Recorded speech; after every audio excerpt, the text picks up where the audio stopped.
Welcome to This Week in Star Trek History for the week of May 12th through 18th, 2025.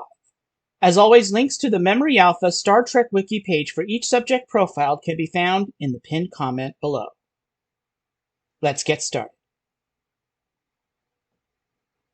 On May 12, 1958, Jennifer Hetrick, the actress who portrayed Vash in the Next Generation episodes Captain's Holiday and Cupid, and the Deep Space Nine episode Q-less, is born in Westerville, Ohio, United States.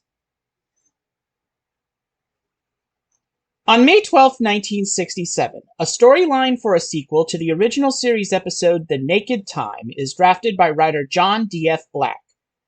This story would later be made into the first season Next Generation episode The Naked Now, for which Black would receive a co-writer's credit. On May 12, 1969, author David Mack is born in East Hampton, Massachusetts, United States. In addition to his body of Star Trek literature, list at the link in the pinned comment below, Mack co-wrote with former Pocketbook Star Trek editor John J. Ordover the Deep Space Nine episodes Starship Down and It's Only a Paper Moon. He also served as a story consultant on Lower Decks and Prodigy.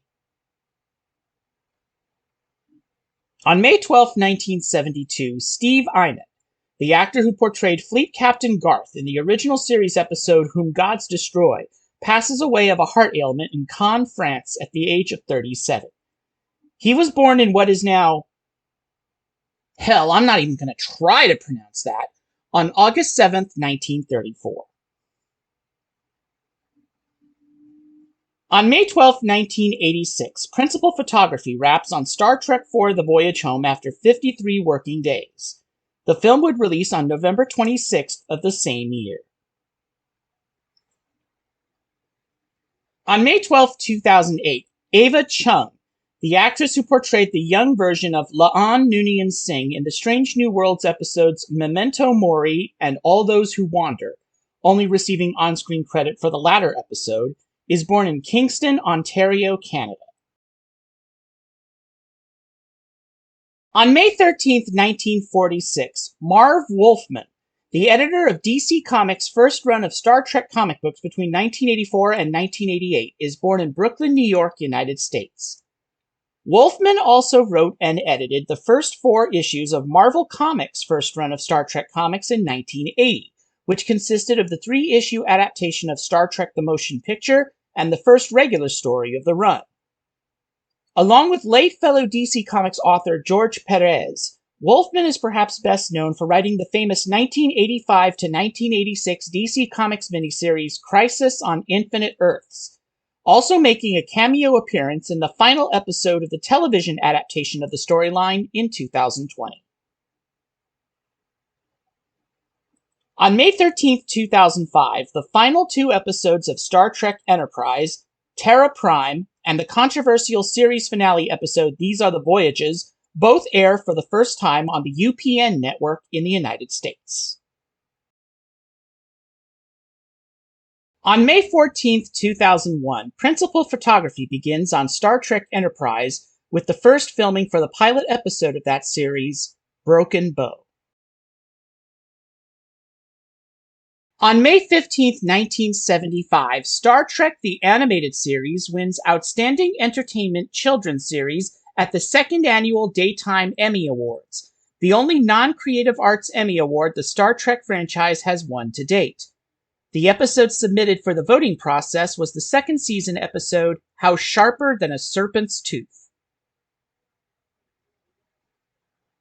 On May 15, 1990, a patent filed on September 23, 1987 for the design of a toy spaceship, otherwise known as the USS Enterprise NCC-1701D, is issued in the name of inventor Andrew G. Probert by the United States Patent and Trademark Office. On May 15, 2013, the motion picture Star Trek Into Darkness is given early release screenings in the United States via the premium IMAX film format. It is also given a general release in Egypt and the Philippines. On May 16, 1937, Yvonne Craig, The actress who portrayed Marta in the third season original series episode Whom Gods Destroy is born in Taylorville, Illinois, United States. She passed away on August 17, 2015 in Pacific Palisades, California, United States at the age of 78. On May 16, 1977, Ben Hibben, an episode director and co-executive producer on Star Trek Prodigy, is born in Geneva, Switzerland. On May 16, 2013, the motion picture Star Trek Into Darkness is released to regular theaters in the United States and an additional 15 international territories. On May 17, 1986, Taj D. Mowry, the actor who portrayed Korin in the second season Voyager episode Innocence, is born in Honolulu, Hawaii, United States. Mowry is best known for his starring role in the 1997 to 1999 sitcom Smart Guy, and for his voice work as Wade Lode on the 2002 to 2007 Disney animated series Kim Possible. On May 17, 2011, Riley Alizraki, the actress who voices Rok-Tahk on Star Trek Prodigy and in its spin-off video game Supernova, is born in Los Angeles, California, United States. She is the daughter of Carlos Alizraki, the actor who provided the voice of Admiral Les Buenamigo in the third season of Star Trek Lower Decks.